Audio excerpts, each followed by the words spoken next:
Our topic is the rise in reported anti-LGBTQ plus hate crimes, which Attorney General Bonta has described as alarming. Data reported to the Department of Justice shows that between 2022 and 2023, reported hate crime events motivated by sexual orientation bias actually rose, and hate crime events motivated by anti-transgender or anti-gender or anti-gender non-conforming bias went up over 7% from the previous year. So I think the broader message here is we know there is a continuing increase there. We are hearing directly from communities that this is a time, this is indeed a call to action and a crisis that we all need to respond to. There are over 400 bills in the United States targeting transgender hate. And we only make up 1.4 to 1.5 million of the American population. Why are you targeting a 1.5 million small population who is only trying to be their authentic self? We are one of the smallest of the LGBT community, but we're being targeted specifically with close to 500 bills in state and city legislators to give discrimination towards the trans community.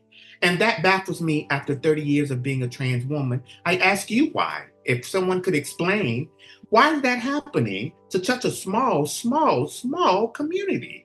It baffles me every day. I was a classroom teacher for high school for many years, and I wanted my classroom to be this safe space. However, during the years that I was a teacher, that wasn't enough. I lost 5 students due to suicide, and these carry with me for the rest of my life.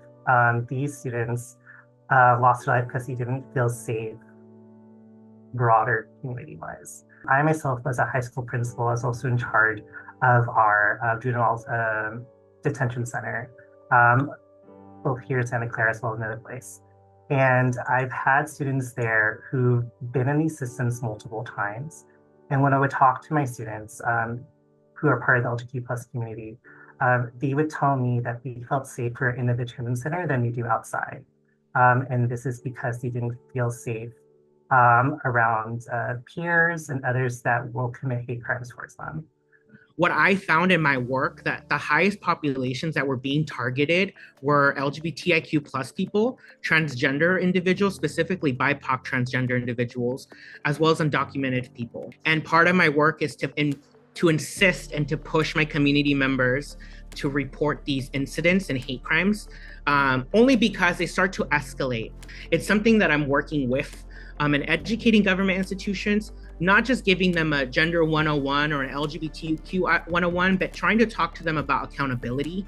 Accountability, I think, is more important when it comes to these aspects of underreporting and the rise of violence. A lot of times individuals do go to report hate incidents and hate speech, but they're shooed away, and these incidents end up being escalated and furthered into a situation that they can't control.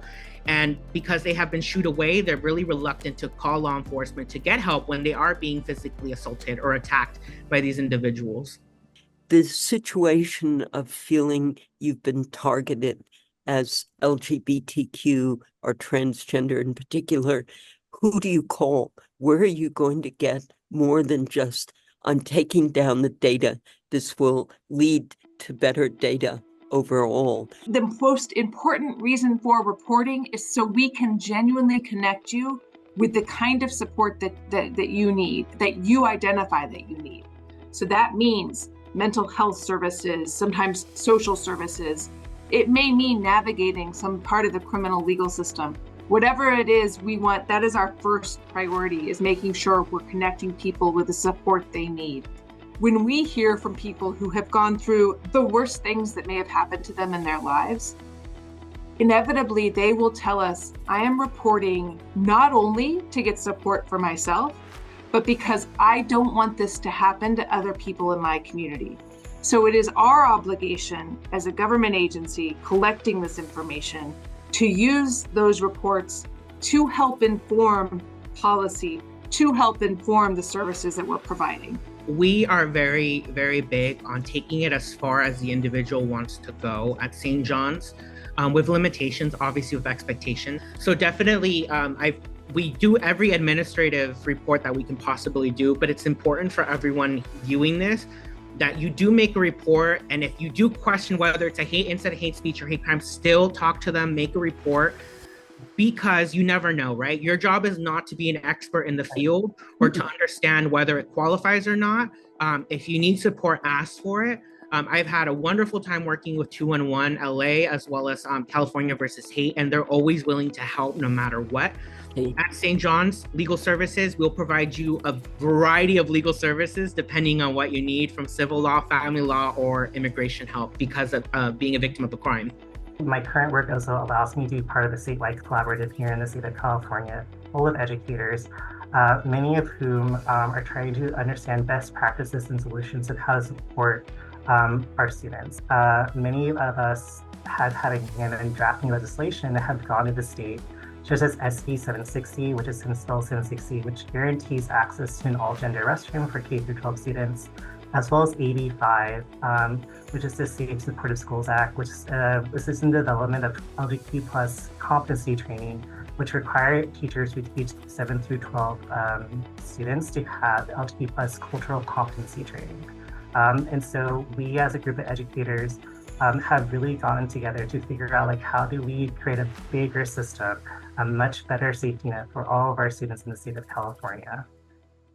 If you want to get rid of hate and discrimination, make sure whomever you're voting for in the 2024 election supports your ideology, your ideals, and support what you believe in as a person. I think it's important that we have legislators at the city and state level. Please, in 2024, get out to vote. That would be my main thing, from the lowest city supervisors, city council, to your mayors, to your governors. That's where you'll see the change in your city and your state. If you don't like it, vote against it. Stand up for what you believe is true. We are talking about horrific things, and we are talking about incredibly strong, powerful, beautiful communities that are coming together to protect each other. So please cover that aspect and let people know if they report, there is support. CAVSHate.org or 8338 No Hate.